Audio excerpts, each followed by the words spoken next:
ಹೊರಗಿಂದ ನೋಡೋದಕ್ಕೆ ಈ ಥರ ಕಾಣಿಸುತ್ತೆ. ಎಲ್ಲ ಹಳೆ ಶೀಟ್ ಸೈಡಲ್ಲೆಲ್ಲ ಕೆಳಗಡೆ ಬಂಡೆ ಕೂಡ ಹಳೇವೆ.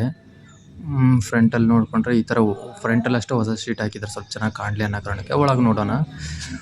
ಒಳಗೆ ಬಂದರೆ ಮೇನ್ ಡೋರ್ ಇದು ಸ್ವಲ್ಪ ಗಾಳಿ ಆಡೋದಕ್ಕಂತ ಈ ಥರ ಮೆಸ್ ಹಾಕಿದ್ದಾರೆ ಡೋರ್ಗಳಿಗೆ. ಇಲ್ಲಿ 3 ರೂಮ್ಸ್ ಇದಾವೆ. ಫಸ್ಟ್ ರೂಮ್ ನಿಮಗೆ ತೋರಿಸ್ಬಿಡ್ತೇನೆ. ಇದು ಎತ್ತು ಕಟ್ಟೋದಕ್ಕೆ. ಇದು ಮೇಲ್ಗಡೆ ಮೇವು ಅಥವಾ ಸಾಮಾನು ಹಾಕೋಕೆ ತುಂಬ ಹೈಟ್ ಇದೆ. ಸ್ವಲ್ಪ ಮ್ಯಾಗೆ ತೋರಿಸ್ತೀನಿ ನಿಮ್ಗೆ. ಈ ಥರ ತುಂಬ ಹೈಟಲ್ಲಿ ಪ್ಲೌಡ್ ಶೀಟ್ ಹಾಕಿದ್ದಾರೆ. ತುಂಬ ದೊಡ್ಡದು, ಒಂದು 8 ಅಡಿ ಉದ್ದ, ಒಂದು 8 ಅಡಿ ಅಗಲ ಇರುತ್ತದು. ನೆಕ್ಸ್ಟ್ ರೂಮಿಗೆ ಬಂದುಬಿಟ್ರೆ ಇಲ್ಲಿ ಯಾರಾದರೂ ಇರೋದಕ್ಕೆ, ಇಲ್ಲೊಬ್ರು ಇರೋಕ್ಕೆ ಬೇಕಲ್ವಾ, ಅವ್ರಿಗೆ ಬೇಕಾದ ವ್ಯವಸ್ಥೆನೇ ಇಲ್ಲಿ ಇರೋದಕ್ಕಂತ ಮಾಡಿದ್ದಾರೆ.